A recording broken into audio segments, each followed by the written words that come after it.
Hey everybody, this is Donnell Tucker, Interactive Media Associate at G4TV.com. I'm here with Chris Monfett, Senior Previews Editor. Had a blast playing a little Call of Duty last night. Yeah, we did. It had live music, hot women, and I think there was a game, Call of Duty? Yeah, I wasn't even paying attention to that. Yeah, I was paying attention to the pencil skirts and nerd glasses, but I was looking at the lights. When I wasn't doing that, I was blasting fools in deathmatch, team deathmatch, and a couple cool new wager matches, which we'll talk about later on. But first, we're going to sort of dig into some of the perks, skills, emblems, attachments, etc. Yes, so let's dive in. So right here, we see that we have the first set of perks one. They're pretty traditional from the old gun. Yeah, there's not much here in the perks that's new, which is actually kind of good when you consider the fact that there's so much else going on in the game with the wager matches, the new Call of Duty points, the way that you can spend your experience, the attachments, the Killstreaks, that you don't have to focus on sort of learning a whole new set of skills. There's tons more new stuff that you can dig your teeth into later on. So you'll see here, he's just kind of scrolling through a lot of sort of familiars. There's some of the sort of old favorites have been renamed, but for the most part, everything you've known and played in other Call of Duty games are here. So you'll see here when you go back to lethal, you got your frag and your semtex. Those are pretty everyday equipment. But we've also got Tomahawk, which is sort of totally new. It's sort of like a next-gen version of the knife. It's throwable, super fast to use, and it can take a dude out in one hit if you get him in the right spots. And to use it, I believe you use the right bumper. Yep. All offensive weapons are mapped to the right bumper, and strategic weapons are now mapped to the left bumper. Okay. And pretty much the only time I used it was in Sticks and Stones in the wager match. Yeah, there's a great new wager match called Sticks and Stones, which sort of equips you with 2 weapons and a tomahawk. When you kill with the weapons, you get points. When you kill someone with a tomahawk, you basically bankrupt all their wealth. So it's really good for strategizing your way through those levels. So you'll see here, Wily Pete, Nova Gash, Flashbang, Concussion. All those are pretty standard until you get to Decoy. Decoy is I think it's going to really open up some strategy here. Essentially, you can throw out a decoy, and it's going to sort of fake your opponents into thinking that there's gunplay going on somewhere in the map. So if you sort of want to redirect where these guys are going, sort of turn them around, have them come to you so that you can do an ambush, you just sort of lob your decoy over. If they're not going to want to run in a gunfire, they'll turn around, hopefully right into your muzzle. That's something I probably want to try out a couple of times. See if they actually go with the bait. Yeah, people just run. It'll really sort of test how reactive people are to running into firefights, because some people are just super aggressive and they're going to run towards those red dots rather than away from them.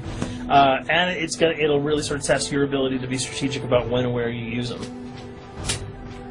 Now, here's something new. It's called the camera spike. Ah, yes. It's sort of super useful. I used this a bunch yesterday. You plant it down, and it basically takes over your mini-map with a sort of picture-in-picture window of wherever you planted your camera. So if you want to know if people are running through a certain alleyway, coming around a corner, if you're hiding somewhere and you just want to cover your back, you can plant a camera right behind you. It's a really kind of good way, especially if you're a sniper and you're in a position that you can get sort of snuck up on or sneaked up on. You can put that camera down and sort of cover your ass. Yeah. I was also using it for home videos. Because, I don't know, for some reason, I was just like, hey, there's me, let me say something to the camera. Call of Duty night vision action going on. Exactly. Yeah. And the C4, the tactical insertion, those are things that you'll have remembered from other games.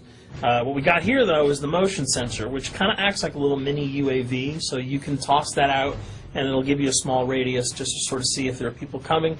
Super useful if you're hiding, say, behind a corner, beneath a windowsill, and you want to know if someone's sort of on their way so that you can just ride up and blast them, throw that out, the red dot appears, you know you got a kill in your sights. So now we're on the Killstreaks. There's some really cool new Killstreaks here, this one being the RCXD. If you were ever into remote control cars, and believe me I was, these are remote control cars with C4 on them. Nice little add-on to that. Right, which I did not have that when I was a kid. I did not have that either with a kid. They didn't sell it in stores. They would not let me have that, but now in Black Ops, you can guide this in sort of a first-person perspective. It's actually super easy to use. You'd think it would kind of just be running all over the place, but you can brake, reverse, go back, go forward, and you can choose to detonate it whenever you want. So it's not like if you accidentally run into a wall, it's going to explode.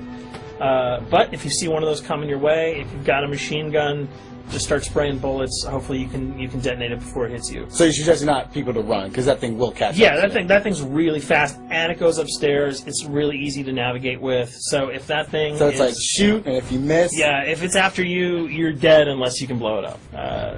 Counter spy plane, that's basically a revamped version of the UAV. That's nothing new. This, however, the SAM turret... SAM turret, which I like really much, because it destroys... practically not every aircraft in there. I think Blackbird can't be destroyed. Yeah, there are some things that you can't blow up, but care packages, chopper gunners, that's going to really help out. It's it's basically for people who didn't want to run around with their rocket launcher and try to take down choppers. You can sort of plant that in hopefully like a high position that has good angles on the sky, and hopefully it'll take out some of the things that are blowing you and your friends away. Now you'll see care package, napalm strike, sentry gun, mortar team. Those are all things you're pretty familiar with until we get down to Valkyrie rockets. These are remote-controlled rockets, a little bit kind of like the RCXD. These are a little bit more sensitive, though. They're going to do a lot more damage if you can hit your enemies or you throw them into a group of people. But they're fast, you can't put the brakes on them, and if you hit something, those things are going to blow up. Now, are they difficult to maneuver? Are they easy like the RC? They're more difficult to maneuver because they're constantly moving forward, so you can't hit the brakes, you can't redirect, and if you, say, accidentally hit a wall, there's no turning around. That thing is going to explode. So this is one thing. Open spaces are really key, but if you're really good, right? You've got a bigger blast radius, though. So if you kind of miss by a couple of feet, it's not going to matter because the guy's going to be vaporized anyway. And with 7 kills and 4,000 CP, it's going to take a little while to build up to it. But hopefully you'll be able to practice a little bit and really kick some ass. Now this is Blackbird, which, like I said before, cannot be shot down. Yeah, thank God. But pretty much it shows not only does it show the enemy positions, but also the direction of where they're headed. Yeah, and I think that's a first for the Call of Duty series. This is something that I'm really excited about, if only because every time you kind of see a red dot, you're not sure whether that guy's coming towards you, whether he's coming away from you. If you can sort of process all that information really quickly, it can really help you change up your strategy. Obviously, fans will remember these dogs from Treyarch's last outing with Call of Duty, World at War. There's a huge, fun addition to that game, just gunning down canines in the jungle.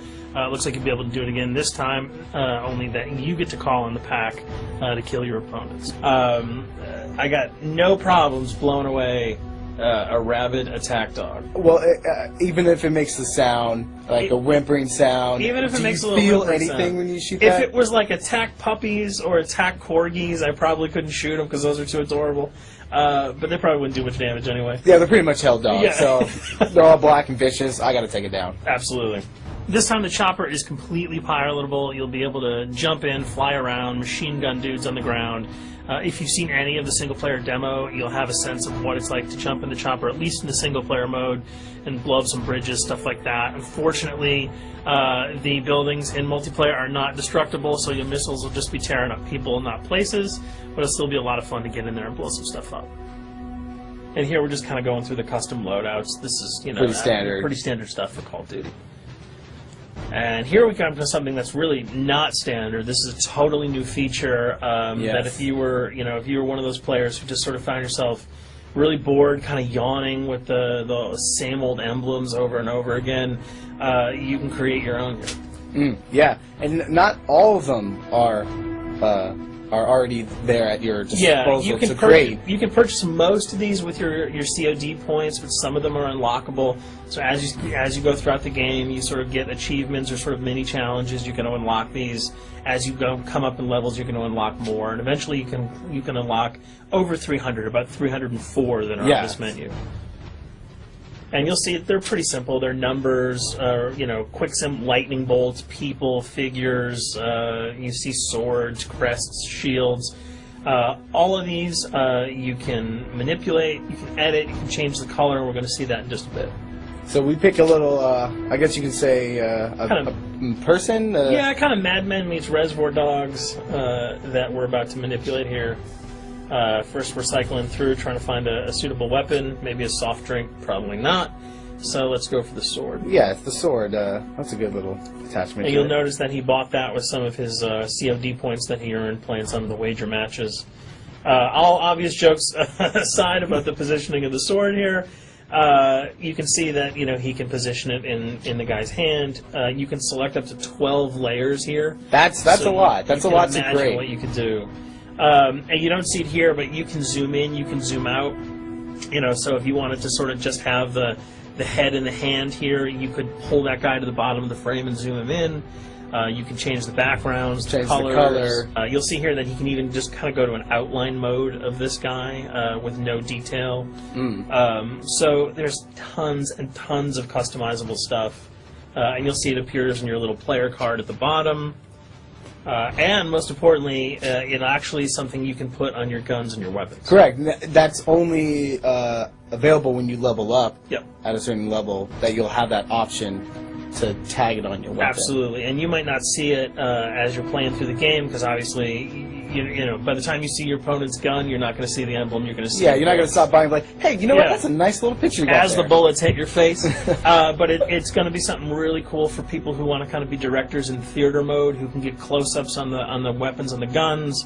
And you'll just kind of know that you have it all the time, that weapon is your weapon. Well, there you have it. A few little things for you to know. We're also going to be checking out some of the other maps and wager modes, so check those videos out at g4tv.com.